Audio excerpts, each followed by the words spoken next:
समय अंधार जनक कन्या जग सोई संत यही कारण होई सकीले आई परस प्रकाश फिरे गुणवाई विलोकित शोभा सहज पुनीत मोद मन शोभा सो सब कारण जान विधाता पंथ सुवद सुनुराता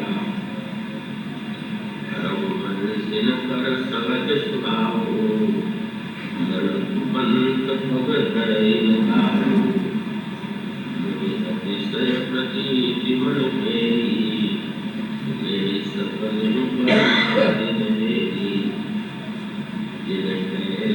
मेरी पुरन पीती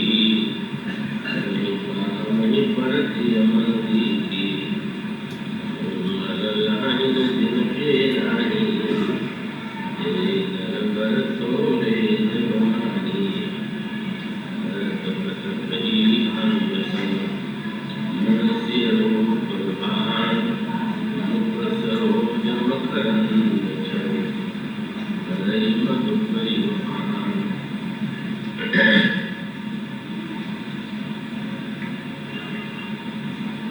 परम श्रद्धेय लक्ष्मण जलादेश परम श्री सीताराम शरण महाराज, परम श्रद्धेय श्री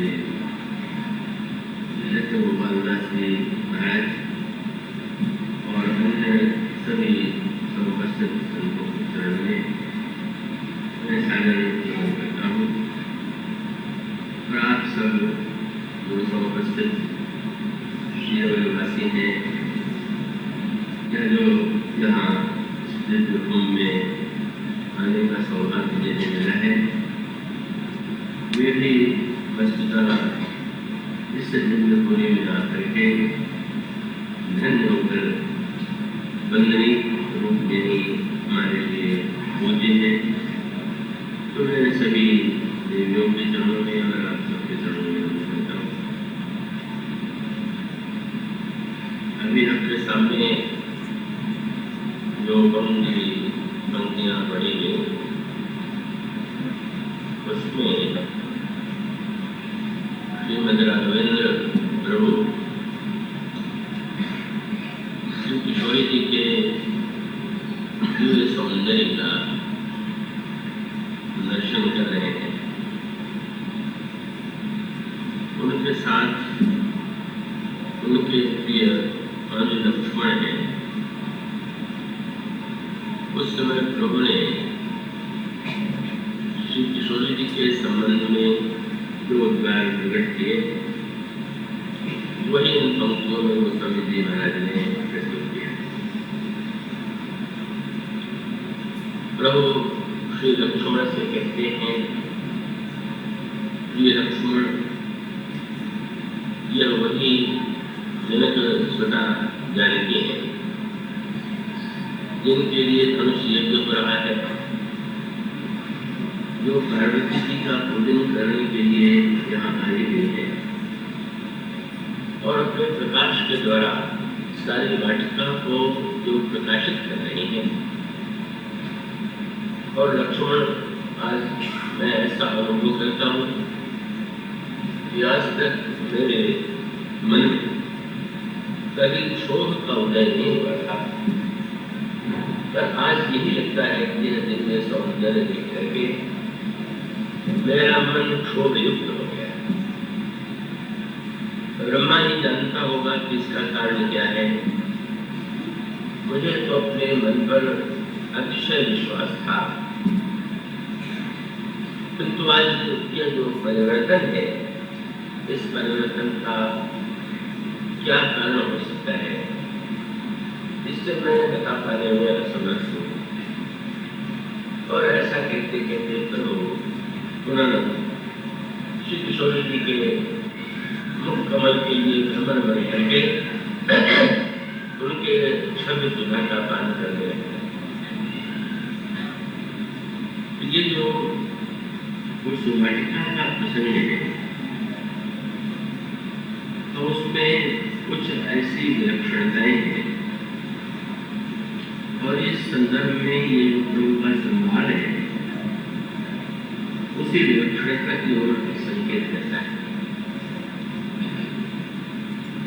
तो एक और श्री रामचरितमानस में प्रभु की जो दिव्य मर्यादाएं हैं उनका वर्णन किया गया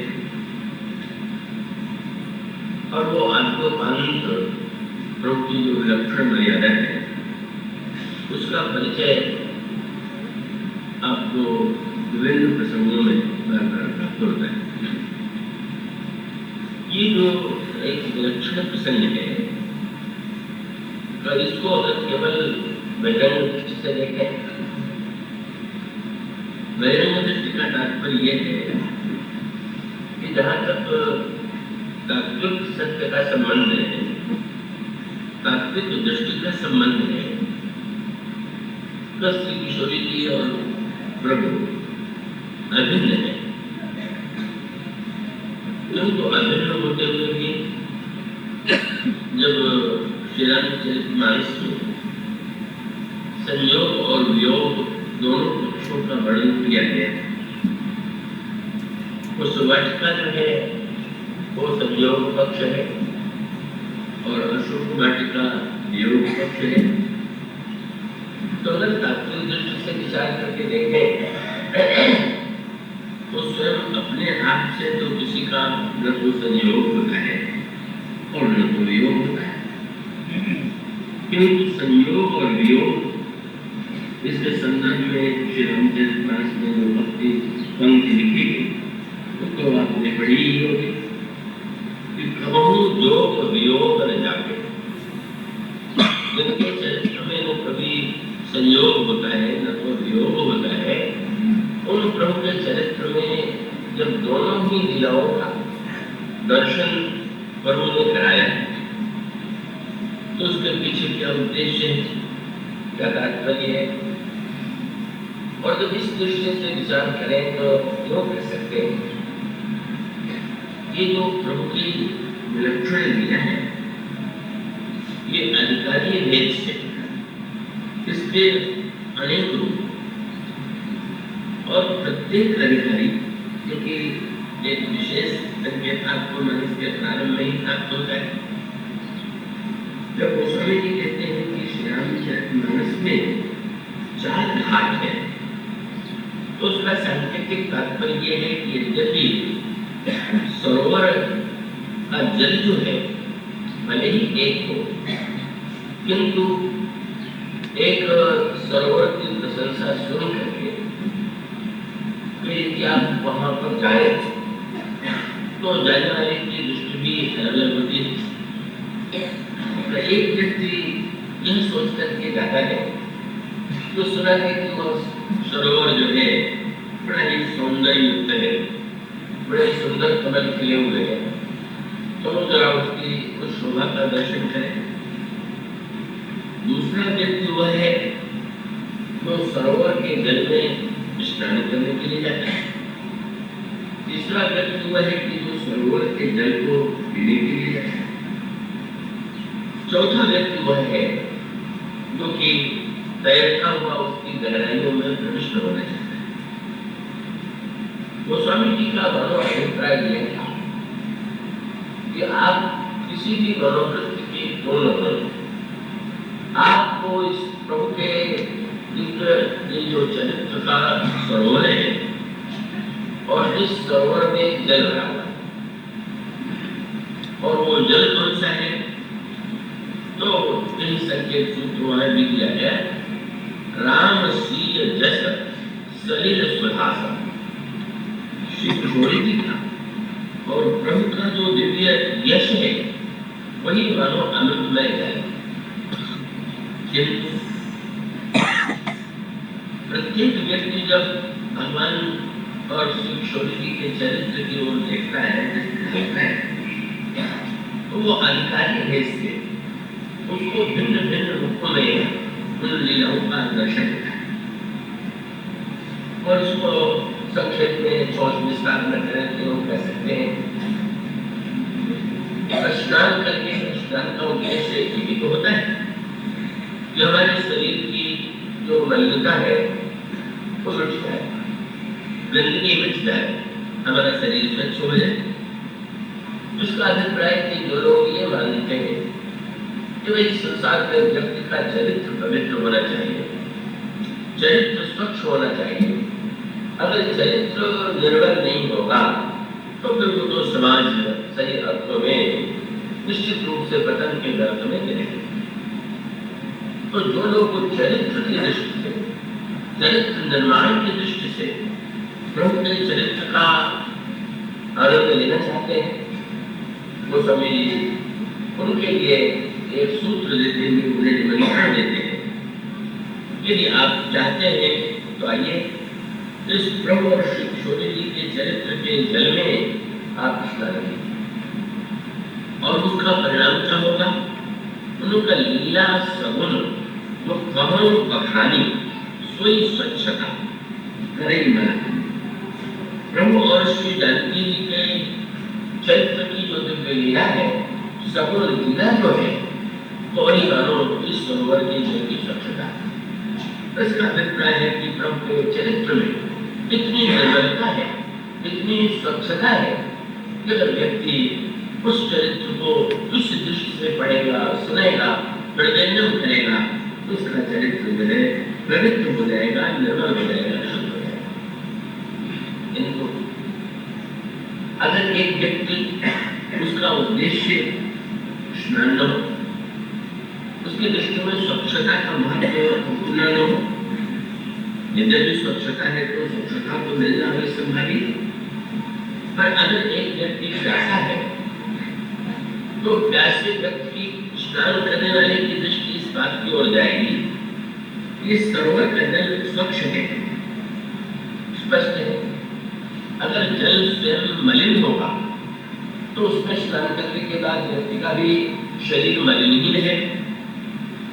किंतु जो व्यक्ति जल पीना चाह रहा है वो स्वच्छता से ही संतुष्ट नहीं होगा, उसके साथ साथ वो चाहेगा कि जल शीतल है, ठंडा है, और उसके साथ साथ शीतलता और ठंडे के शीतलता के साथ साथ पीने वाले को तो मिठास की आवश्यकता है कि जल मीठा है कि नहीं।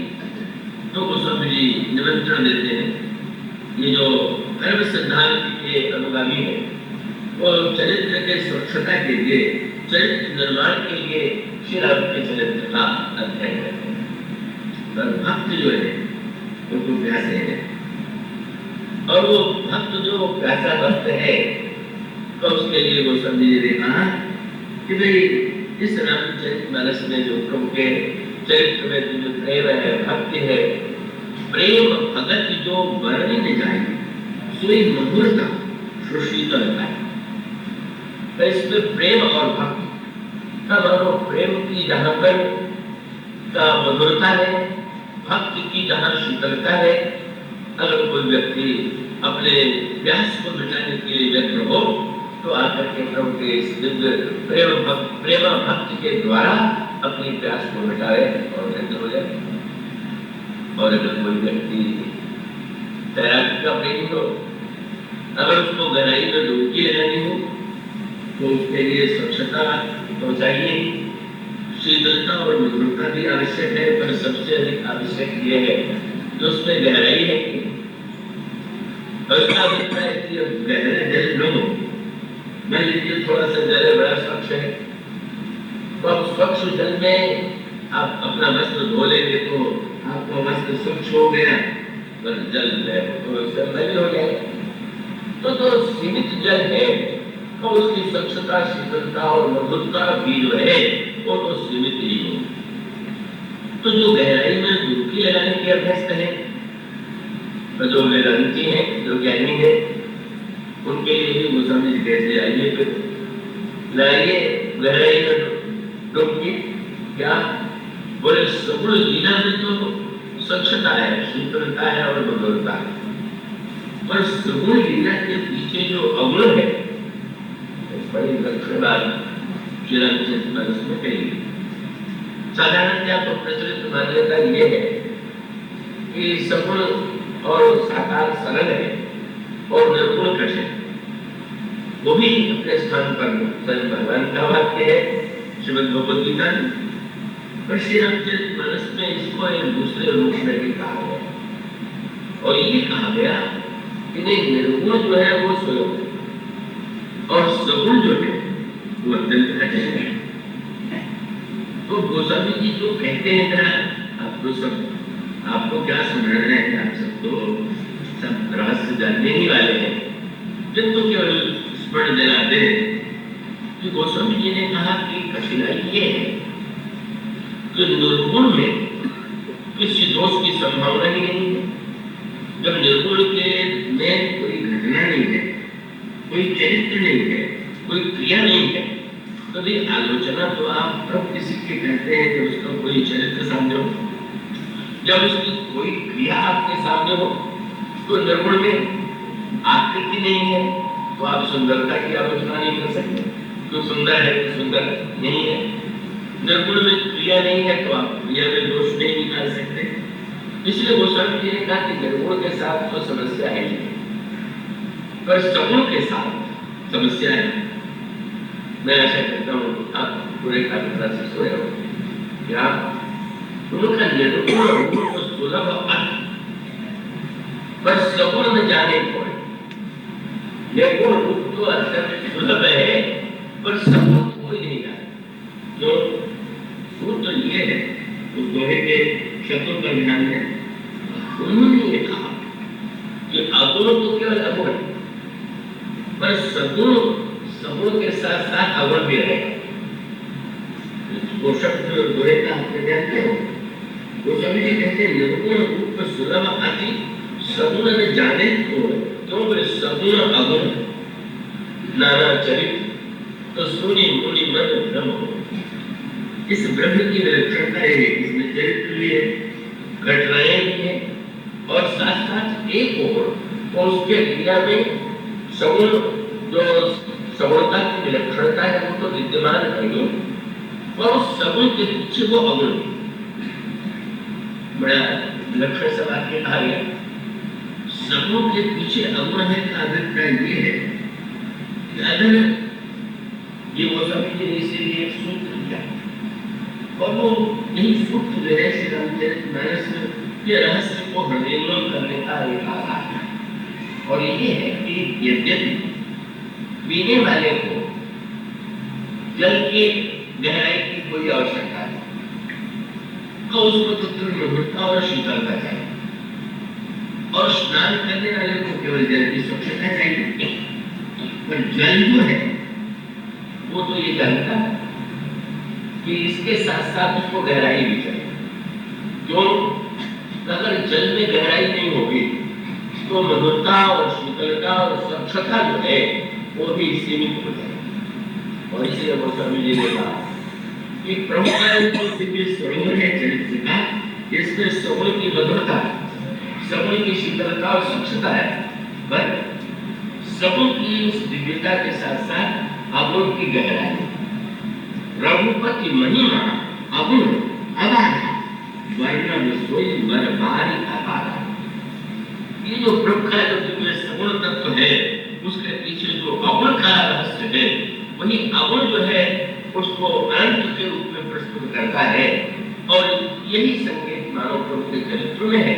उसका अभिप्राय यही है कि भक्त सगुण के रूप में उसकी लीला का आनंद लेता। गोस्वामी जी ने बहुत बढ़िया दूसरा दृष्टांत दिया। उन्होंने कहा जथा अनेकन देश धन नृत्य करे नट को। एक अभिनेता नाटक में उसने एक वेश बनाया और दर्शक उस वेश में देख करके डर हो जाता है, आंखों में आंसू आ जाता है, विह्वल हो जाता है, आनंद में डूब जाता है। और वो अभिनेता की कला यही है, तो पूरी तरह से जो पाठ उसको दिया गया है उसका ठीक ठीक निर्वाह है।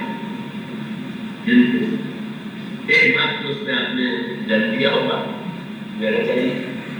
उन्होंने कहा वो अभिनेता नाटक में लीला में वो पाठ प्रदर्शित तो करता है, देखने वाले को अनुभव तो कराता है कि वो जो देख रहा है वो बिल्कुल ठीक है, पर भीतर क्या स्थिति है?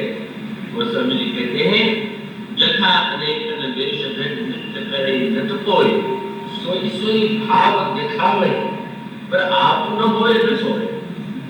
आप किसी अभिनेता का कोई पाठ देख करके वाह वाह, आप तो आपने हरिश्चंद्र के रूप में देखा, वाह, कई लोग अभिनेताओं को पैर भी छू लेते हैं, पर वो अभिनेता अगर बुद्धिमान होगा तो सचमुच वही नहीं मान लेगा तो दर्शक उसको मानता। वो जानता है कि हाँ, इनके संतोष के लिए मैंने ये देश बना लिया, पर मैं तो इससे अलग। ये है सगुण की अवरोधा। लीला में जो प्रदर्शन करता है वो सगुण की लीला है।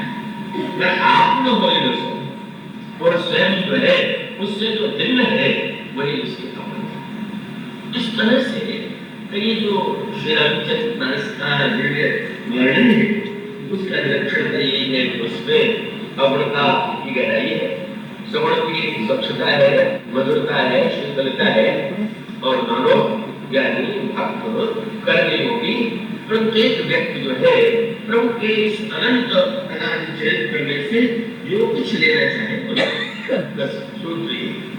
प्रश्न में एक बात अगर न कहूँ कोई बात तो रह जाएगी।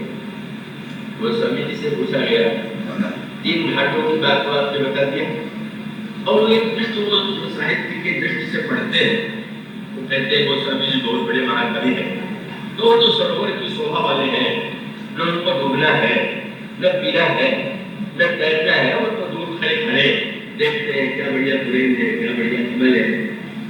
फिर वो स्वामी से पूछा गया कि ये चौथे घाट पर आप जहाँ पर बैठे हुए हैं, आप ये बताइए कि आपने प्रभु के चरित्र में क्या लिया?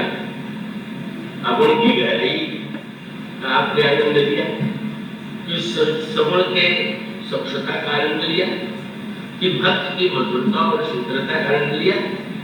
प्रभु के चरित्र में से आपने क्या ग्रहण किया? इतनी बढ़िया बात वो समझ ले गए। और उन्होंने कहा कि मैंने प्रभु के चरित्र से लिया कुछ नहीं, उनको मैंने दिया। इतना बड़ा विश्वास। शंकर जी कहे कि मैंने लिया, कृष्ण जी कहे मैंने लिया, या जबल जी कहे मैंने लिया, वो स्वामी जी ने कहा मैंने लिया। क्या कमी थी प्रभु के चरित्र में? हाँ, एक कमी थी। क्या कमी थी? जल मीठा भी होना चाहिए, जल शीतल भी होना चाहिए, जल स्वच्छ भी होना चाहिए, जल गहरा भी होना चाहिए, पर जल का एक गुण है उसका हल्का होगा। अगर हल्का नहीं होता तो बचेगा। तो गोस्वामी जी ने कहा प्रभु के चरित्र में सब था पर हल्कापन तो था। क्या बढ़िया ढंग से उन्होंने अपनी बात रखी थी। हल्कापन नहीं, क्योंकि जल के संबंध में हल्कापन गुण है, तो चरित्र के संबंध में जब कहते हैं कि इनका चरित्र हल्का है तो बहुत बड़ी निंदा होगी। तो तुलसीदास जी ने कहा कि मैंने प्रभु से कहा आपके चरित्र में सब है और हल्कापन है, और मेरे चरित्र में हल्कापन और कुछ नहीं। तो आप मेरा हल्कापन ले लीजिए, तो आपके चरित्र की जो कमी है वो भी पूरी हो जाए और मेरे हल्के बनकर भी समझे। इसलिए गोस्वामी जी जो बात लिखते हैं उनको लिखते हैं, उन्होंने कहा आरत विनय दीनता मोरी लघुता ललित सुबारी न हो। दोनों के इस प्रभु के चरित्र में जो मेरी आरती है, विनय है, दीनता है। किसी ने कही ना प्रभु का चरित्र लिखते लिखते अपनी बात को बीच में डाल देते हैं, तो इसीलिए तो डाल देते हैं। यही ये बार बार याद दिलाता रहता हूँ कि प्रभु इस चरित्र की जो शुद्धता है वो हल्का है, वो आप स्वीकार करके उसको धन्य बना सकते हैं। और इस तरह से जो प्रभु का दिव्य चरित्र है, अनंत है, अनंत है, उसमें चाहे इस प्रकार से रावण अनंत अनंत गुण अनंत कथा विस्तार सुनी आचार्य जी मानी है, जिनके विभिन्न विचार ये जो शब्द कहा गया है प्रभु की कथा अनंत है। इस संदर्भ की दृष्टि से गोस्वामी जी इस रचना पर आप दृष्टि डालें।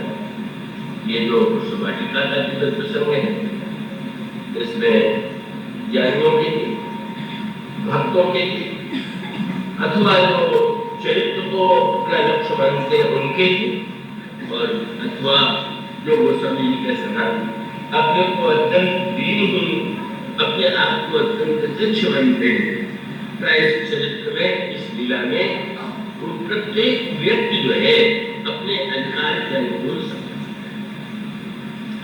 आइए इस प्रसंग को गोस्वामी जी ने जिस अनोखी पद्धति से प्रस्तुत किया वो पर दृष्टि डाले। एक तो मर्यादा का पक्ष है, प्रभु के चरित्र में दिव्य मर्यादा, तो मर्यादा का अपना महत्व तो है, लेकिन प्रेम का महत्व अधिक है कि मर्यादा का महत्व अधिक है। और उसका ये कि मर्यादा का महत्व तो अपने स्थान पर है ही, किंतु आपको ये तो भली भांति पता होगा, ये जो वाटिका प्रसंग है, ये अन्य श्री राम, भगवान श्री राम के चरित्र से जो जुड़े हुए ग्रंथ हैं, उनमें केवल प्रसन्न राघव नाटक में ही उस वाटिका प्रसंग आता है, और किसी ग्रंथ में उस वाटिका में प्रभु और श्री किशोरी जी के इस जो परस्पर दर्शन है इसका प्रसंग नहीं है। गोस्वामी जी जो इसको इतना महत्व देते हैं, उसके पीछे एक सूत्र है, और सूत्र ये है कि महाराज श्री जनक ने यह प्रतिज्ञा की है कि जो धनुष तोड़ेगा उसी को मेरी पुत्री उसका वर्ण करेगा। ये जो महाराज श्री जनक की घोषणा है, ये उनकी प्रतिज्ञा है। तो प्रतिज्ञा जो है उसका संबंध तो मर्यादा से है। ऐसी स्थिति में अगर धनुष टूटने के बाद श्री किशोरी जी और श्री प्रभु के, श्री राघवेंद्र के प्रेम का वर्णन गोस्वामी जी करें, तो कोई भी बहिरंग दृष्टि से देखने वाला कह सकता है ये तो बाध्यता है। अगर श्री राघवेंद्र के स्थान पर कोई दूसरा भी धनुष तोड़ दे, उनकी प्रतिज्ञा तो गिनेंगे कि मैं राघवेंद्र के प्रति मैं का अर्पण करूं, जो भी तोड़े उसको स्वीकार करना यह कर्तव्य है, मर्यादा है, धर्म का बंधन। और इसका तात्पर्य है ये जो हमारी विवाह की परंपरा है वो मुख्यतः मर्यादा पहले गोस्वामी जी इस वाटिका प्रसंग के द्वारा एक दोनों का अद्भुत सामंजस्य बताते हैं, और वो सामंजस्य ये है तो ठीक है। उस वाटिका में जब परस्पर एक दूसरे के रूप का दर्शन वर्णन है, प्रभु के अंतःकरण में जिन भावनाओं का उदय होता है उसका परिचय दिया है, तो अगर वो कठोर मर्यादावादी दृष्टि से देखें तो व्यक्ति को लगा कि तो मर्यादा के विरुद्ध होगा। धनुष अभी टूटा नहीं, और टूटने के पहले ही अगर श्री किशोरी जी प्रभु की ओर या प्रभु श्री किशोरी जी के सौंदर्य को लेकर के मुग्ध हो गए, तो ये मर्यादा की दृष्टि से तो उपयुक्त नहीं कहा जा सकता। गोस्वामी जी एक सूत्र दे देते हैं। एक तो उन्होंने बार बार स्मरण दिला दिया कि तत्वतः जो है ये संवाद जो अभी आपके सामने पोथियां पड़ी है, उसमें तो प्रभु जो है एक मानव लीला में जैसे कोई व्यक्ति अपने चरित्र के प्रति अत्यंत सजग, मर्यादा के प्रति अत्यंत सजग, तो ये संवाद जो है उस श्रृंगार से तो उतना नहीं प्रतीत होता जितना इसमें धर्म और मर्यादा का स्वरूप दिखाई देता है। क्योंकि जब भगवान श्री राम ये कहते हैं कि मुझे अब तक यही विश्वास था कि रघुवंशियों की यह मर्यादा है कि उनकी परस्त्रियों की ओर दृष्टि नहीं जाती, जो मांगने वाले को नहीं देते और जो शत्रु को कभी पीठ नहीं देते, तो ये प्रभु उस प्रसंग में मर्यादा की वाणी तो होगी। प्रेम की भाषा अलग है, उनकी तो मर्यादा की भाषा। तो एक मर्यादा, और दूसरी ओर जब बुद्धिपूर्वक धर्म के कारण हम किसी वस्तु को स्वीकार करते हैं, तो धर्म की दृष्टि से चाहे उसकी जितनी महिमा हो, पर प्रेम की जो सहज रसानुभूति है उसका तो वहां पर दर्शन नहीं होता। और इसलिए गोस्वामी जी इस प्रसंग के द्वारा धनुष टूटने के पहले, और गोस्वामी जी भूमिका तो बड़ी सुंदर पहले से प्रस्तुत कर चुके हैं। जब जनकपुर की इस जोरे भाव गई, वहां की ललिताओं ने श्री राघवेंद्र के स्वरूप का दर्शन किया, तो उनके मन में पहली बात यही है कि महाराज जनक को चाहिए कि सबसे पहले इनको देख करके अपनी प्रतिज्ञा छोड़ दें। तो ये तो पहला ही एक नई सी बात हो गई। किसी को प्रतिज्ञा छोड़ने के लिए कहा जाए तो ये तो कोई प्रशंसा की बात नहीं मानी जाती, पर बड़ी अद्भुत वाक्यावली का शब्दों का गोस्वामी जी ने प्रयोग किया। एक सखी कहती है, जो सखी इन्हीं देखी नर नाम कल पर है अति करई विवाह। राजों को प्रतिज्ञा छोड़ देनी चाहिए और विवाह से कर देना चाहिए। तो दूसरी सखी कह सकती थी कि नहीं महाराज तो बड़े सत्यवादी हैं, बड़े धार्मिक हैं, उन्होंने सत्य से कैसे निश्चित हो गए। पर सखी ने यह प्रमाण पत्र नहीं दिया महाराज जनक। महाराज जनक को ज्ञानी होने का प्रमाण पत्र तो सारे महापुरुषों ने दिया, महान निष्काम कर्म योगी होने का परिचय तो बहुतों ने दिया, पर महाराज जनक के लिए उस सखी ने जो शब्द कह दिया तो बड़ा अच्छा लगा। बोले तो सखी ये जो जनक है प्रतिज्ञा नहीं छोड़े, तो बोले उनकी बुद्धि भ्रष्ट हो गई है और इसलिए प्रतिज्ञा को पकड़े बैठे। कहते हैं सखी परंतु पन राव न करे क्यों, बोले बेटी बस हटी अज वे कहीं भजे। लगता है ब्रह्मा के कारण जो है महाराज जनक की बुद्धि ऐसी विचित्र हो गई है कि प्रतिज्ञा थोड़ी है, ये तो हज। तो मानो जब सखी या जनकपुरवासिनी ये दिव्य भावमयी रहे ये कहते हैं कि प्रतिज्ञा छोड़ दें, तो इसका अर्थ ये कि नेम का महत्व अपने स्थान पर होगा, पर प्रेम जब खुद को होता है तो फिर वो तो मर्यादा का प्रश्न ही नहीं रह जाता है। और उसके लिए गोस्वामी जी ने जानकी मंगल में एक बड़ा सुंदर एक जो पद लिखा, उसमें उन्होंने बड़ा सुंदर एक संकेत दिया, जिसने कहा जो तुम ये क्यों कहती हो, जो अविवेकी है। तो सखी ने तर्क दिया कि महत्व शब्द का है, जो महत्व उद्देश्य का। बड़ा अद्भुत निरूपण है सखी। शब्द को पकड़ करके बैठ जाना, तो ये महाभारत काल का सबसे बड़ा रोग जो था, शब्द को पकड़ करके बैठ जाए। बस जो कुछ है वो शब्द है, मुंह से कुछ भी निकल गया तो बस अब वो तो अकार्य हो गया और उसी पर दृढ़ रहना सत्य है। ऐसी महाभारत काल की धारणा जिनको गहराई से विचार करके देखें तो भाई सत्य शब्द जो है उस शब्द के पीछे तो उद्देश्य है, वो मुख्य है, ये शब्द मुख्य है। और इसीलिए श्री रामचरितमानस में बात आती कि प्रभु जब ये कहते हैं कि मैंने जिस बाण से बाली का वध किया था उसी बाण से मैं कल सुग्रीव का वध करूंगा, यही साय को मैं मारा बाली यही सरहतों मूढ़ ग्रह काली। तो भगवान ने तो वध नहीं किया, भगवान ने वध नहीं किया तो सत्यवादी सिद्ध हो गए कि नहीं। कह चुके हैं कि मैं उसी बाण से बाली का वध करूंगा, सुग्रीव का वध करूंगा जिससे मैंने बाली का वध किया। मुझे स्मरण आता है कभी तो भक्ता बेचारे को बड़ी चिंता हो जाती है कि हमारे ग्रह में कोई कमी नहीं डाल दे। तो एक वो भी एक शैली थी, परंपरा थी, जब शब्दों को तोड़ करके अर्थ बदल दिया जाता है।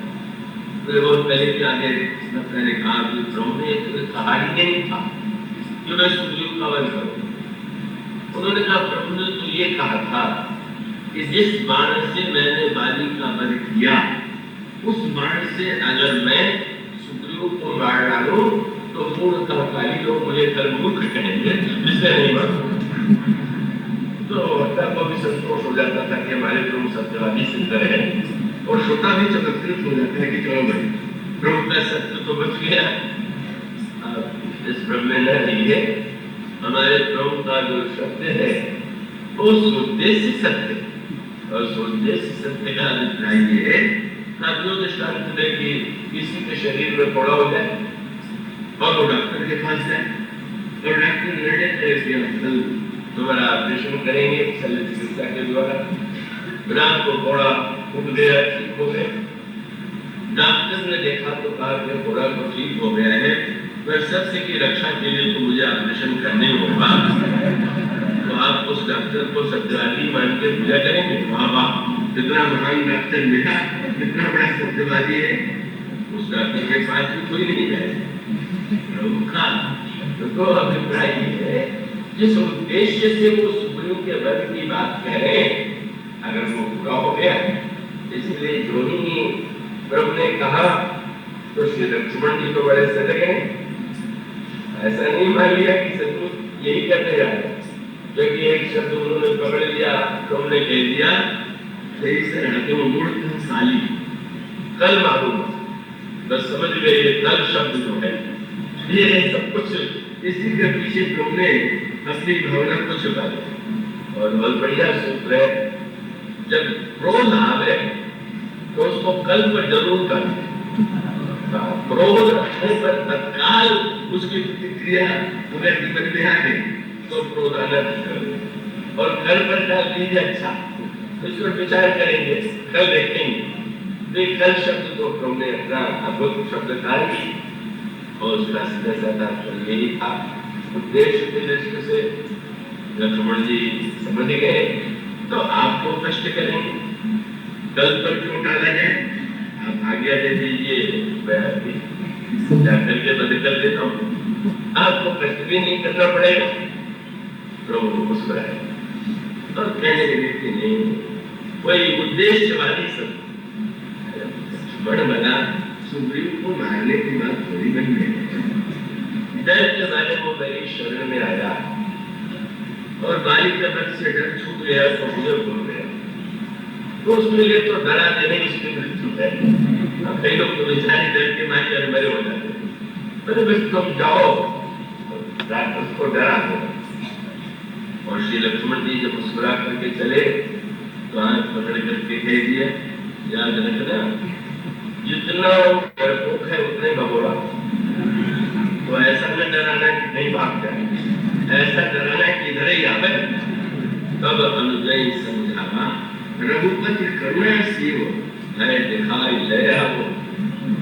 देश तो ब्रह्मा जी को अपने निकट बुलाए, कभी प्यार से बुला लेते हैं, कभी डरा के बुला लेते हैं, कभी स्नेह से सिर पर हाथ रख देते हैं, कभी धनुष्वाण के द्वारा लवन में सुपरवाणु मन सखल सरचंड भजसीद मन के राम का कालिदास को गणी।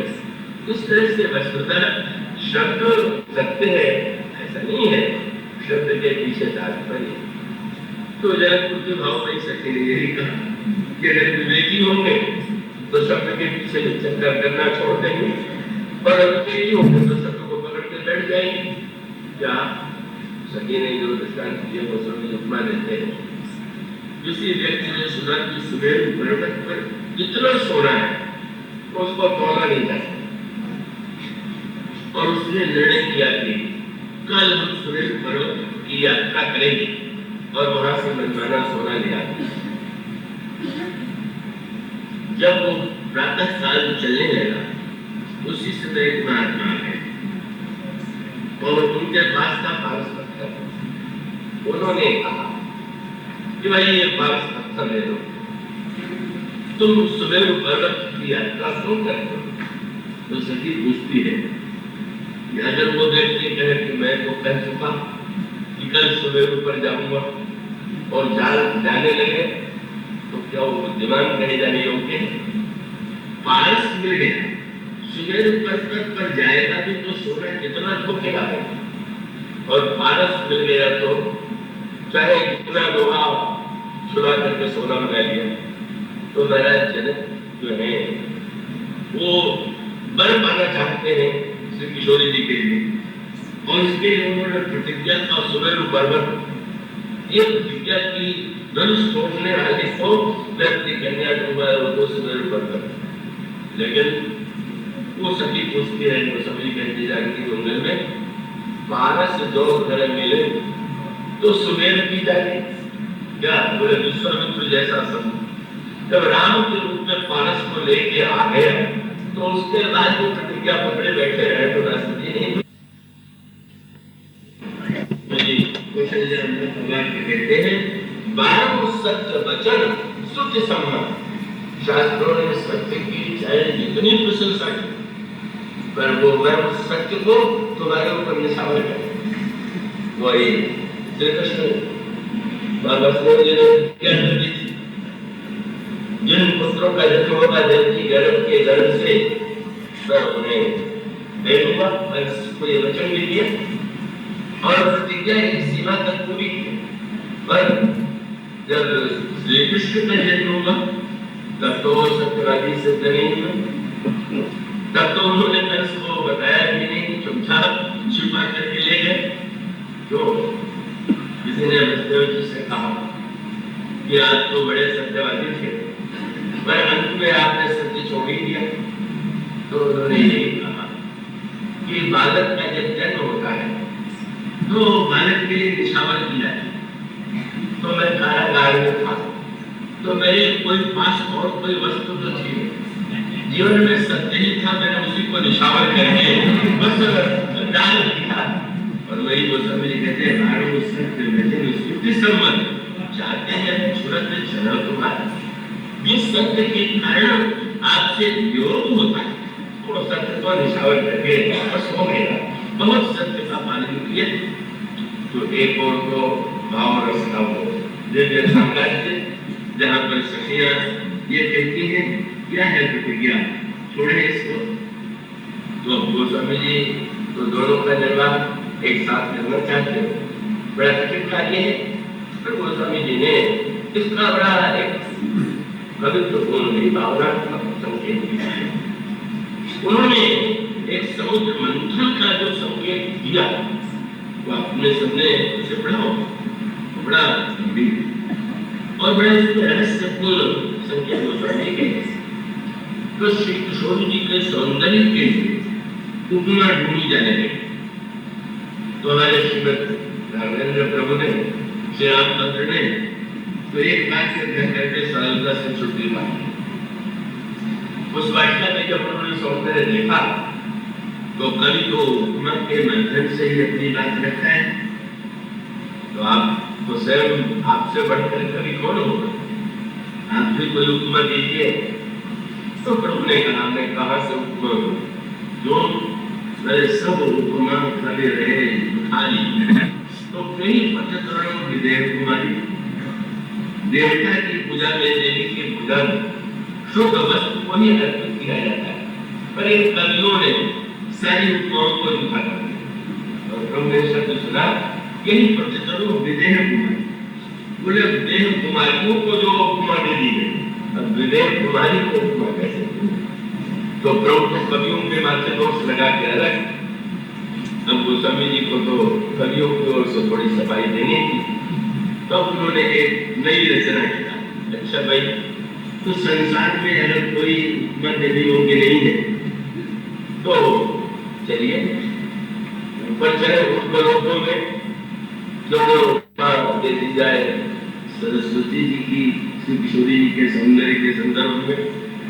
तो वो सभी का मेरा मुखर सरस्वती सुंदर तो है पर बकवादी बहुत है। अब सरस्वती का कार्य तो बोल नहीं है तो 20 घंटा बोलो और ये देखा जाता है कि जब कोई व्यक्ति बहुत बोलने लगे तो सुनने वाला उपेक्षा नहीं है।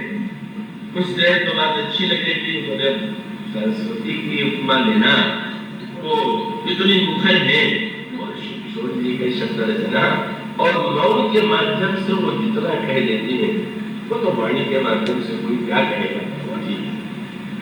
तो फिर पार्वती जी तो पार्वती जी सरितो कर्म उनके दिव्य कान से सौंदर्य का क्या कहना पर कर्म भारत हो पाए शंकर जी और पार्वती मिलकर अर्धनारीश्वर बन गए।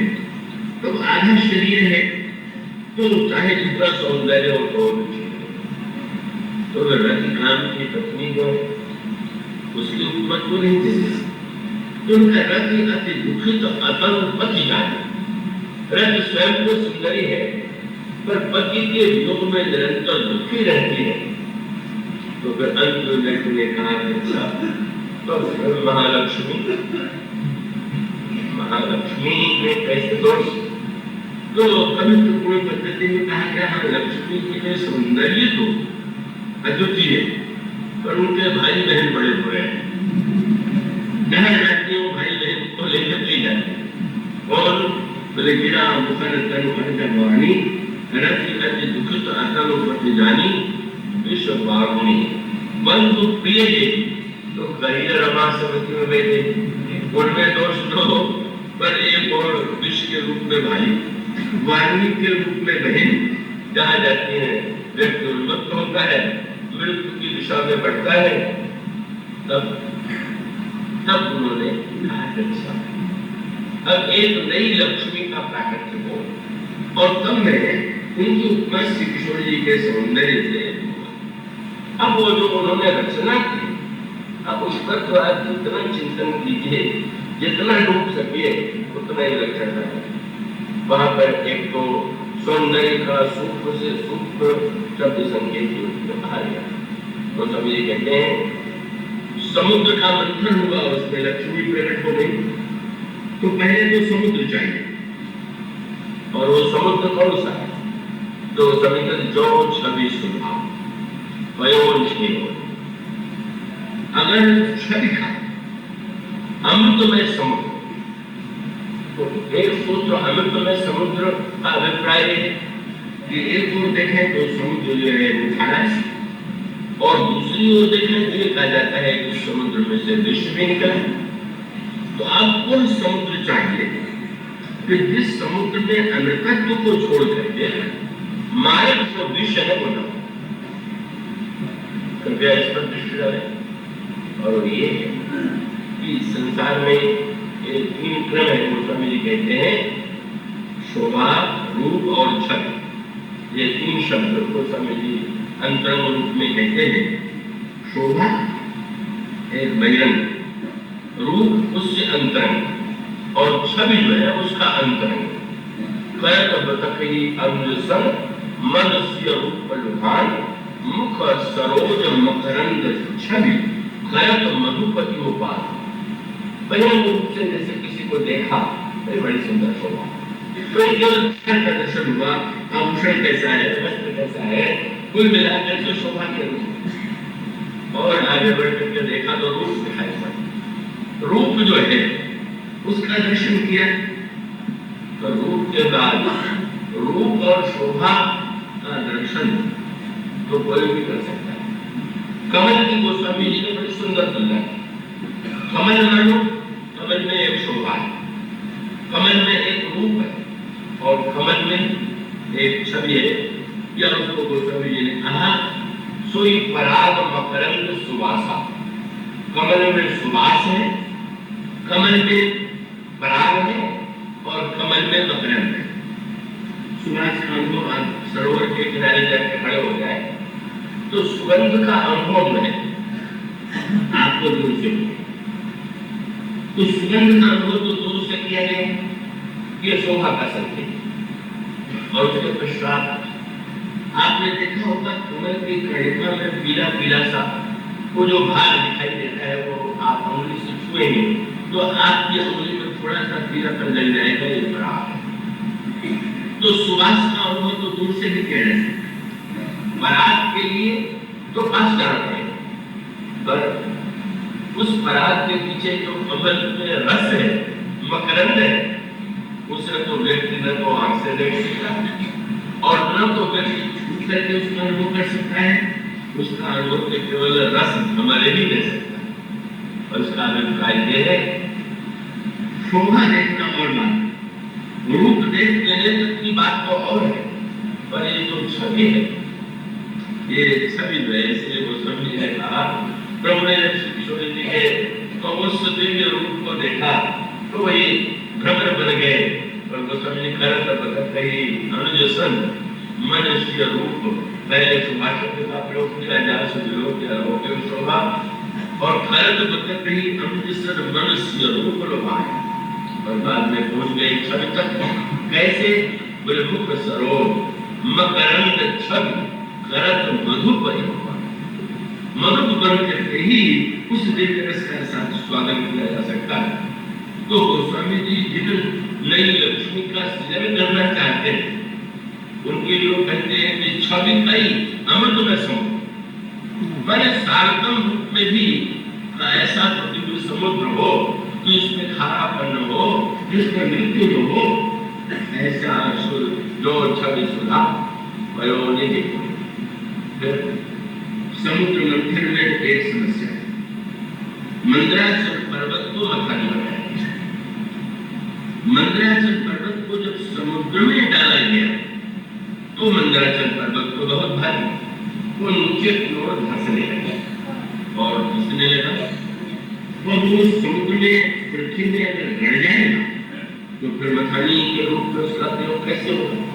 और तब भगवान ने कछुए का रूप बनाया, कच्छप बन गए और कच्छप बन करके उन्होंने उस मंदराचल पर्वत को अपनी पीठ पर ले लिया। परिणाम में हुआ कि वो मंदराचल जो नीचे की ओर धंस रहा था वो धंस गया। अब गोस्वामी जी जो कह रहे हैं आप कुछ शब्दों पर ध्यान दीजिए। उन्होंने कहा छवि का जो समुद्र है और मंदराचल पर्वत क्या है, बोले जो श्रृंगार रस है यही मंदराचल। और इतनी बड़ी बात कर रहे, बोले श्रृंगार रस के साथ एक ही समस्या है तो बड़ा उच्च कोटि का पर्वत पर वो अधोगामी बड़े जल्दी बनाता। श्रृंगार रस का वर्णन, श्रृंगार रस का चिंतन व्यक्ति को नीचे की ओर, शरीर की ओर, भोग की ओर ले जाता है। और तब गोस्वामी जी ने कहा कि भाई श्रृंगार रस का आश्रय लिए बिना तो काम चलेगा, श्रृंगार तो रस का है पर श्रृंगार के द्वारा भय यही है कि वो श्रृंगार केंद्र में नीचे की ओर रह जाए। तो गोस्वामी जी से किसी ने पूछा तो समुद्र को आपने बदल ही दिया, अब नया कच्छप कौन सा हो। तो उन्होंने मुस्कुरा के कहा भाई इस कच्छप को नहीं बताया, परम रूप में कच्छप सोई समुद्र के इस मंथन में और सारी वस्तु बदल दूंगा पर कच्छप भगवान को वही।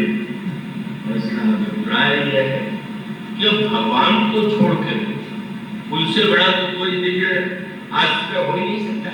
मानो संकेत सूत्र ये है कि हमें श्रृंगार रस नीचे की ओर ले जाएगा पर भगवान उसके आधार बन जाएंगे तो अमृत की प्राप्ति होगी, लक्ष्मी की प्राप्ति होगी। इसीलिए गोस्वामी जी ने कहा छवि का दिव्य अमृत में समुद्र हो और परम रूप में जो कच्छप भगवान है, बोले महाराज आप तो कच्छप के रूप में वही स्वरूप हो ही है। और फिर रस्सी चाहिए जो मंदराचल को चारों ओर से आवेष्टित रखेगी, वो समझकर शोभा नहीं, शोभा की रस्सी। उसका अभिप्राय ये है कि अपने अंतःकरण में आप श्रृंगार रस की अनुभूति को चाहे जिस रूप में करने के लिए स्वतंत्र। आप एकांत में वस्त्र उतार दें, स्नान करने के समय निर्वस्त्र हो जाए, ये स्वतंत्रता। पर आप बहिरंग रूप में जब आवेंगे तो आपको तो संसार के समक्ष अपने आप को उस रूप में रखना होगा कि जो लोगों को अप्रिय प्रतीत न हो। तो गोस्वामी जी सूत्र देते हैं शोभा के उस रज्जु के द्वारा श्रृंगार रस के पर्वत को आवेष्टित कीजिए जिस पर शोभा बनी रहे, जिस श्रृंगार का आधार ईश्वर हो। और फिर उसके बाद मंथने वाला वहां तो देवता और दैत्यों ने मिलकर के मंथन किया। इस समुद्र में मंथन कौन करेगा। गोस्वामी जी ने बड़ी अद्भुत बात कही और अद्भुत संकेत ये है। उस वाटिका प्रसंग में भी काम का वर्णन किया है, काम का संकेत उस पूरे जनकपुर के प्रसंग में बार बार किया गया। तब गोस्वामी जी यहाँ पर इस मंथन में भी काम को ले आते, पर काम को इस रूप में ले आते। उन्होंने कहा इस छप के समुद्र में श्रृंगार रस के मंदराचल को शोभा के द्वारा आवेष्टित करें, ईश्वर स्वयं आधार के रूप में उसे कब धारण किए रहे। उसके पश्चात बोले मथई पानी पंकज निर्माण कामदेव से मंथन। और बड़ी अद्भुत बात कह दी उन्होंने बोले काम ही तो समस्त वासनाओं का संचार करने वाला है संसार, लेकिन काम अगर स्वयं पिता बन जाएगा तो अपनी पुत्री के प्रति दुर्भाव का उदय कराएगा ही नहीं। इसलिए इसको लाओ और ये मंथन हुआ, और जब मथई पावे पंकज निज मारो तो यही विधि उपजे लक्ष्य। इस मंथन के बाद जब लक्ष्मी प्रकट हुई, महाराज जो आपने बड़ा विलक्षण इतना एकत्र कर दिया तो कोई बात नहीं, मुझे नहीं संकोच तो भी यही है। तब तनक सकोच समेत कल कहीं सीए सब, इतना होने पर भी इसके द्वारा मैंने जो सौंदर्य के दोष हैं उनका निराकरण तो कर दिया, पर श्री किशोर जी का जो अतुलनीय अनंत सौंदर्य है उसकी पूर्ति तो भला किसी माध्यम के द्वारा कैसे होगी। इस तरह से गोस्वामी जी श्रृंगार को एक दिव्य रूप में प्रेम की जो प्रकृति है, जहाँ प्रधान है, जहाँ पर श्रृंगार है, उन सबकी व्याख्या है। और दूसरी ओर संसार में इन्हीं वृत्तियों के द्वारा मर्यादा का अतिक्रमण होता हुआ भी दिखाई देता है। और स्वामी जी ने वस्तुतः सामंजस्य ये किया कि धनुष तोड़ने के पहले ही उन्होंने जिस दिव्य प्रेम रस का परिचय देती हुई, जब दोनों के सौंदर्य का वर्णन, दोनों का एक दूसरे के प्रति आकर्षण, तो ये मर्यादा की भूमि से भिन्न भूमि जो है दिखाई दे। इसलिए वो स्वामी जी ने चुनाव कितना बढ़िया है। बोले श्रृंगार का वर्णन करने के लिए उन्होंने नगर कौन सा चुना, उन्होंने जो वाटिका चुनी वो कौन सी, बोले विदेह वाटिका। उसका अर्थ क्या है कि देह की वाटिका में जब श्रृंगार आता है तब तो रच ही करता है, पहले सिर्फ विदेह की वाटिका में तो गई, बस देह को जरा छोड़ कर उस दिव्य सौंदर्य का श्रृंगार रस का अनुभव करने के लिए अगर व्यक्ति देह की वृत्तियों में ही डूबा हुआ है, लक्ष्मण जी वहां जा सकते हैं और कोई नहीं जा सकता। तो लक्ष्मण जी क्यों जा सकते हैं, बोले देह गेह सब संग तो है, न तो देह में है न तो गेह में। तो एक तो विदेह की ये वाटिका, और उस विदेह की वाटिका में भी जब गोस्वामी जी अवतरित करने लगे श्रृंगार, तो ऐसा उन्होंने मर्यादा एक संकेत कर दिया। ये भी कह सकते थे कि श्री किशोर जी श्री प्रभु से उनका दर्शन करने के लिए, उन्हें देखने के लिए, श्री राघवेंद्र उनको देखने के लिए आए, पर एक पक्ष उस रूप में प्रस्तुत करना चाहिए। उन्होंने एक क्रम किया और प्रातः काल एक और श्री किशोर की वाटिका में, जिस वाटिका में श्रृंगार रस की पराकाष्ठा है, पर दोनों का आगमन जो होता है उस आगमन में ब्रह्म कैसे आए हुए, समय जान गुरु आए सुपाई लेन प्रसून चले तो है। इसका श्री गणेश कहते हैं मर्यादा से, गुरु की आज्ञा के पालन से। प्रभु तो इतने मर्यादा में है, गुरु के गुरुदेव के प्रति उनकी इतनी भक्ति है कि वाटिका में भी आते हैं तो गुरुदेव ने जब आदेश दिया तो गुरुदेव के पूजन के लिए पुष्प लेने के लिए प्रभु है। और इस पूरे प्रसंग में ये जो सारा प्रसंग है, आत्मबान जो है वो गुरु के दिव्य तत्व महिमा से प्रोत है।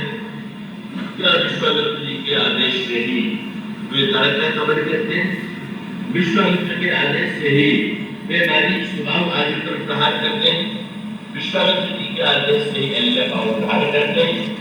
और आज ये पुष्प वाटिका में उसके पहले भी अगर दर्शन के लिए जाना तो मर्यादा का तो सर्वत्र वहाँ संरक्षण आवश्यक है। और इसलिए वे प्रभु मुख से कहलाते हैं कि महाराज अगर लक्ष्मण नगर देखना चाहते हैं, अगर आप भी आ जाओ तो उनको नगर दिखला करके मैं तुरंत जाऊंगा। विश्वामित्र जी में नहीं बना से वो तो जानते हैं हाँ यहाँ से तो मर्यादा लेके जा रहे हो, लेकिन देखें कितना समय का पालन हो पाता है। इसलिए मुनि जी ने जो बात कहा वो कितना अनोखा है। सुनी मुनि सका वचन सप्रीति कसन राम तुम राखो। राम तुमने आज्ञा मांगी तो तुमने जो नीति और मर्यादा का पालन किया है तो तुम्हारे स्वभाव के अनुकूल, पर एक बात जोड़ दिया, धर्म से तो पालन तुम पाता। पर अगर तुम मर्यादा की रक्षा नहीं करोगे तो धर्म से कैसे बचेगा? तो तुम धर्म से ये पालन, पर एक बात जोड़ करके वो भविष्य का संकेत करके बोले, एक ओर तो नीति और मर्यादा का तुम पालक हो और दूसरी ओर प्रेम विवश। जहां तक तुम्हारा बस चलता है वहां तक मर्यादा में रखो, पर प्रेम जब विवश बना दे तो तुम भी क्या कर सकोगे? यानी ईश्वर को भी विवश बनाने वाला प्रेम ही है। संकेत करने प्रेम विवश सेवक को सुख था। जब कोई सेवक कोई प्रेमी आता है तो तुम स्वतंत्र थोड़ी रह जाते हो, तब तो वो जो चार्ज कहता है वही करने के लिए तुम बाध्य हो जाते हो। और इसीलिए प्रभु के वाक्य में उन्होंने एक संशोधन कर दिया। प्रभु ने कहा था लक्ष्मण देखना चाहते हैं और मैं दिखलाना चाहता हूं।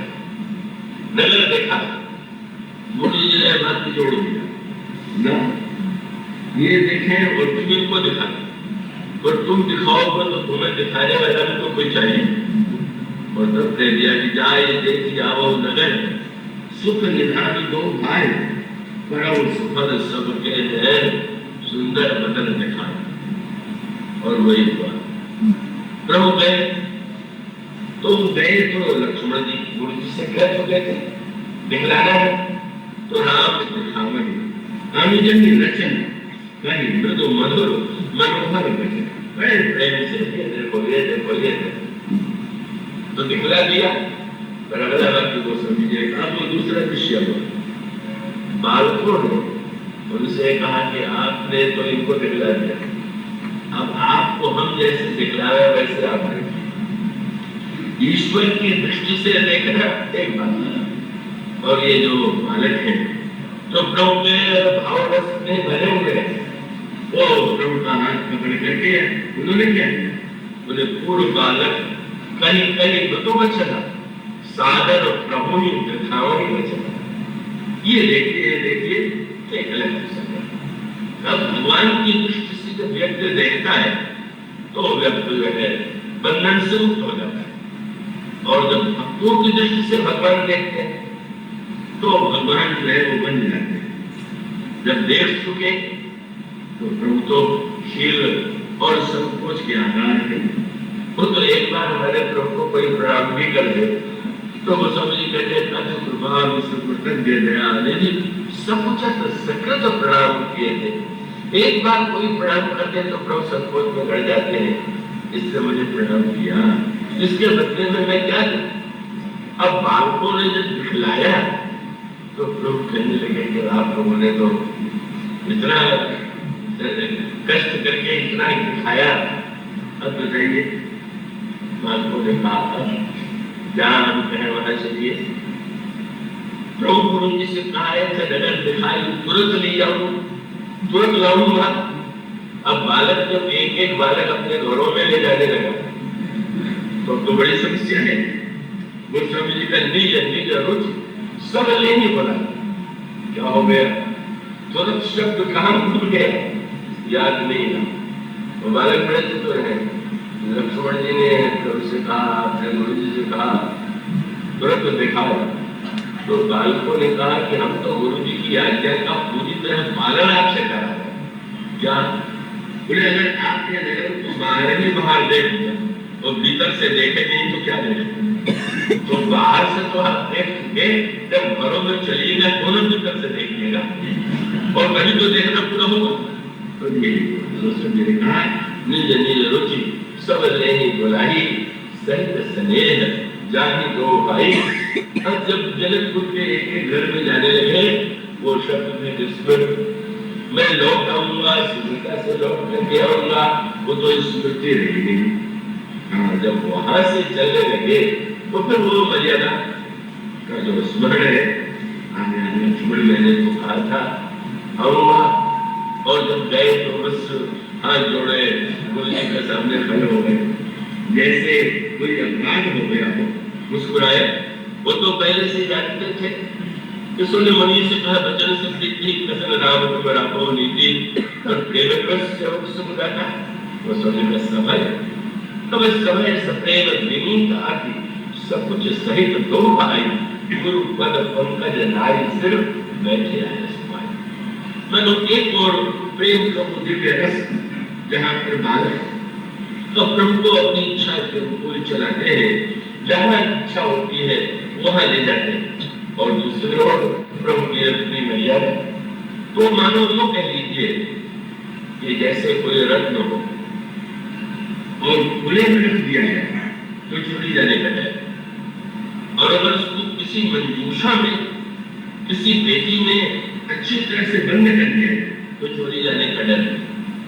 तो एक प्रेम को डर, पर इसलिए चोरी जाने का बड़ा डर।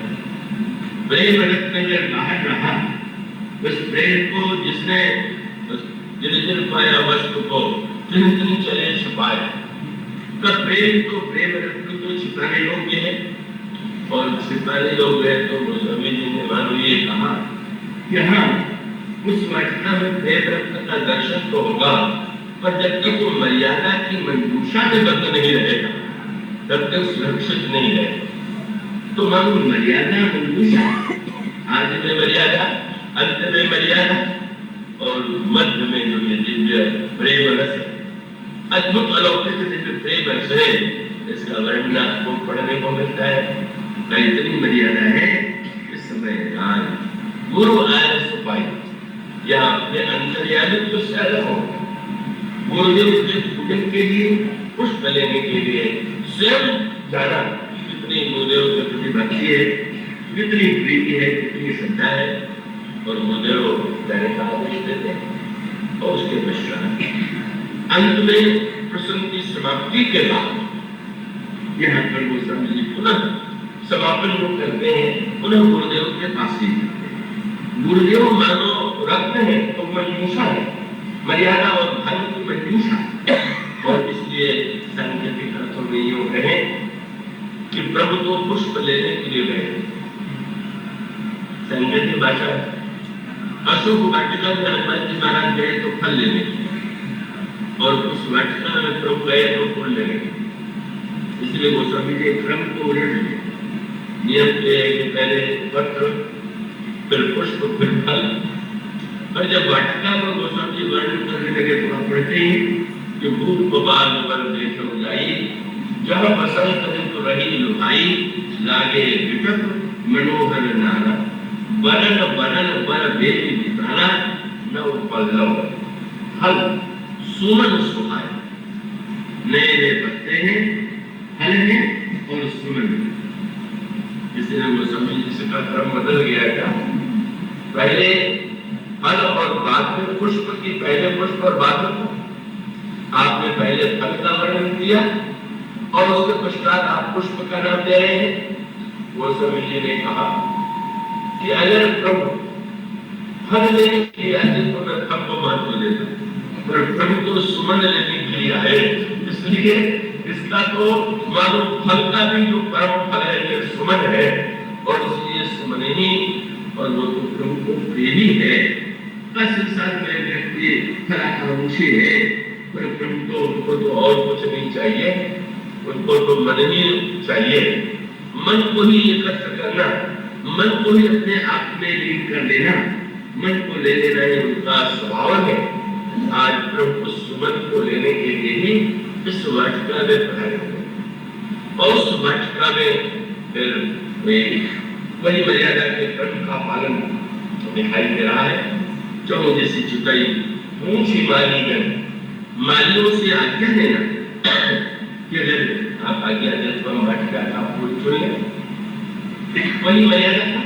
गुरुदेव ही नहीं, वाटिका के मालिक को भी ये सम्मान देते हैं कि ना ना, तुम्हारी आज्ञा के बिना कुछ नहीं है।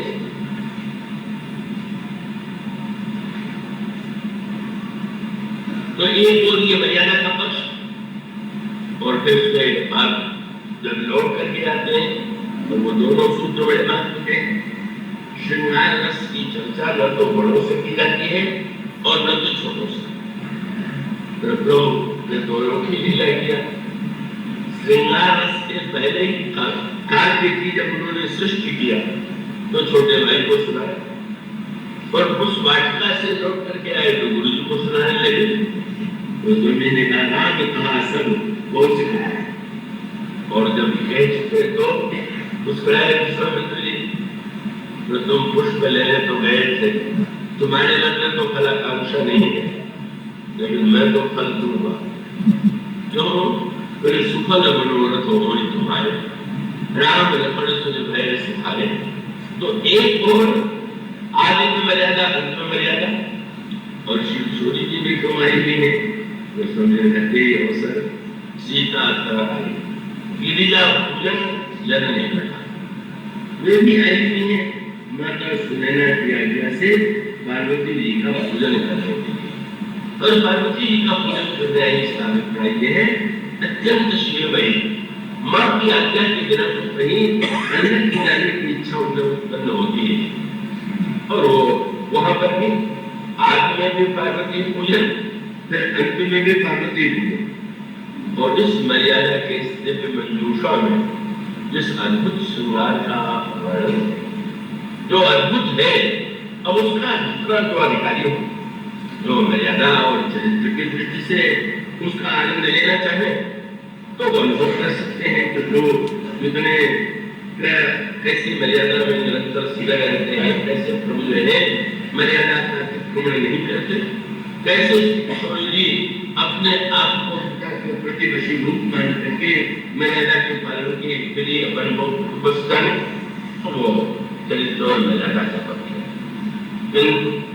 उसके अंतराल में जो रस है, उस रस के संदर्भ में ये जो श्री लक्ष्मण की उपस्थिति है, अब उसको योग कह लीजिए, ये लक्ष्मण और गुरुदेव, लक्ष्मण छोटे गुरुदेव बड़े, पर दोनों के समक्ष जो है उनको इसका वर्णन करने में जब संकोच नहीं होता, तो इसका अभिप्राय ये है कि प्रभु है इतने निश्चल है, इतने सरल है, और वो सरलता उनके ब्रह्म के स्वरूप के भी अनुकूल है और उनके मर्यादा की दृष्टि से भी उनके अनुकूल है।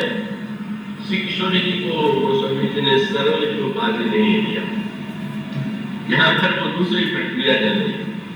प्रभु बड़े सरल हैं, तो श्री किशोरी जी उन्होंने कहा कि श्री किशोरी जी को सरल कैसे करें, जब अपने सखियों तक से भी छिपा लिया, माता जी से कहने की बात तो दूर ही रही, उन्होंने तो सखियों के सामने भी अपने मन की भावना को प्रकट नहीं होने दिया। यहाँ तक कि जिस समय जिस सखी ने दर्शन किया है वह सौंदर्य का वर्णन सुनाती है, तो श्री किशोरी जी के हृदय में अत्यंत उत्कंठा, पर ये नहीं कहती अपनी ओर से, तो सभी ने कहा सुनिए हरसी सब सखी सयानी सीए ही अति उत्कंठा, उनको लगा कि अत्यंत उत्कंठा है और बोलती है शब्द से। चली दर्शन के लिए तुम भी चली, अगर करी प्रिय सखी सोई, प्रेत पुरातन लटे न कोई। और सामने जब सखियों ने दिखला भी दिया तो अचानक रेत से मुद लिया गया, तो आप उसे मर्यादा कह लीजिए, सखियों ने मीठा व्यंग यही किया, नेत्र मुद लिए, और जब प्रभु लता कुंज से प्रकट हो गए तो सखी ने बड़े विरोध भरे स्वर में कहा कि आप तो पार्वती जी के पूजन में अभी वहां से आने के बाद भी लगता है उसी ध्यान में कर लीजिए। तो हो गया ध्यान, ध्यान तो कर लिया, ध्यान का फल भी तो देख लीजिए। यही कहा कि बहुत ही गौरी कर ध्यान करे हो, रूप किशोर देख के नहीं हो। तो श्री किशोरी जी में जो दिव्य रोपण है, सखियों के सामने भी अपनी भावना को प्रकट नहीं करती है। प्रभु का दर्शन करने के लिए भी उन्होंने जिन पद्धतियों का आविष्कार किया है, दर्शन की जितनी अनोखी पद्धतियां श्री किशोरी जी के चरित्र में लीला निकालेंगे, वैसे दर्शन की उतनी अद्भुत कलाएं तो कहीं मिलेंगी। अब सामने खड़े हैं, नेत्र मुदे हुए हैं, ये भी कोई दर्शन की पद्धति, लेकिन हाँ लोचन मद रामपुरानी नेत्र मार्ग से हृदय मंदिर में लिया और लेकिन नहीं आई नेत्र में जो पलक कपाट है उसे बंद कर लिया। क्या उपाधि देंगे आप? तो समझे का सरल नहीं, एक और है बोले लोचन रामपुरानी तीनों पलक कपाट से आनी।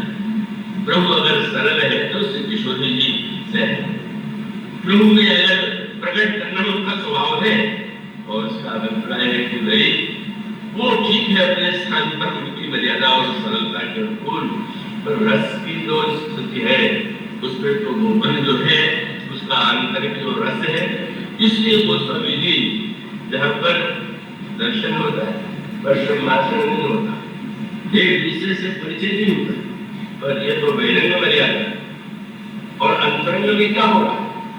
बहिरंग तो इतनी मर्यादा नहीं धनुष में झुका हुआ है, तोड़ने वाले को ही तो वर्ण करना है, ये तो मर्यादा का पक्ष हो। पर यहाँ आंतरिक अंतःकरण में क्या हो रहा है? बोले लोचन मन, तो प्रभु के लिए जैसे कोई अतिथि आ जाए तो उसके लिए जगतवासी स्त्रियों ने पुष्पों की पंखड़ी की वर्षा करके स्वागत किया। श्री किशोरी जी ने तो फूल वहां पर भटका में बहुत थे, जगतवासी स्त्रियों को तो फूल भारत से भराने पड़े होंगे, जहाँ तो भटका में इतने पुष्प थे। श्री किशोरी जी ने एक भी पुष्प जो है प्रभु के स्वागत में नहीं बरसाया, पर बरसाया कैसे? तो स्वामी ने कहा यह विलोक मृद सावक नहीं जब तब बरिस कमल सिद्ध से। किशोरी जी जो है दृष्टि डाल देते हैं, उधर लगता है कि मानो श्रेष्ठ कमलों की वर्षा हो रही है। मानो किशोरी जी को लगा ये तो इतने सुकुमार है कि पुष्प की इनके अनुकूल नहीं है, कष्ट होगा, इसलिए मानो अपनी दृष्टि के अद्भुत सृष्टि के द्वारा उन्होंने जिस दिव्य कमल का निर्माण किया है उसकी वर्षा हो। उसके बाद अतिथि को ले आते हैं, श्री किशोरी जी नेत्र मुद्दे हुए हैं एक और दूसरी ओर लोचन मन रामपुर हृदय मंदिर में ले आते। आप अतिथि को ले आते हैं स्वागत करके, उसके बाद आप सत्कार करते हैं, आपको जगत पिलाने मिष्ठान में दे, उसको सुनाने का प्रबंध करें। जब गोस्वामी जी ने ये कहा कि श्री किशोरी जी श्री रामभद्र को अपने हृदय मंदिर में ले आए, तो जिज्ञासा हुई मंदिर में ले आकर के कैसा सत्कार किया, ये भी तो बता दीजिए। बोले ये मैं नहीं जाना। तो बोले तीनों पलक कपाट से आई, दीवार बंद हो गया, अब भीतर क्या हो रहा है इसको कौन जाए? माने न मिलन में इतना मिले, शरीर का मर्यादा सब कुछ दिखाई दे रही है, पर इतना विलक्षण मिलन की दोनों ही मिलकर के एकाकार हो रहे हैं। प्रेम रस की अद्भुत लीला श्रृंगार की और दूसरी ओर मर्यादा का पक्ष ये है कि लक्ष्मण को समझा रहे हैं कि लक्ष्मण आज क्या हो गया है, मुझे समझ में नहीं आता है, मेरे वंश की मर्यादा तो ये है। ये मानो एक और मर्यादा की स्मृति और प्रकाष्ठा और दूसरी ओर प्रेम की अतुलनीय झांकी। तो आज यही है, इसके बाद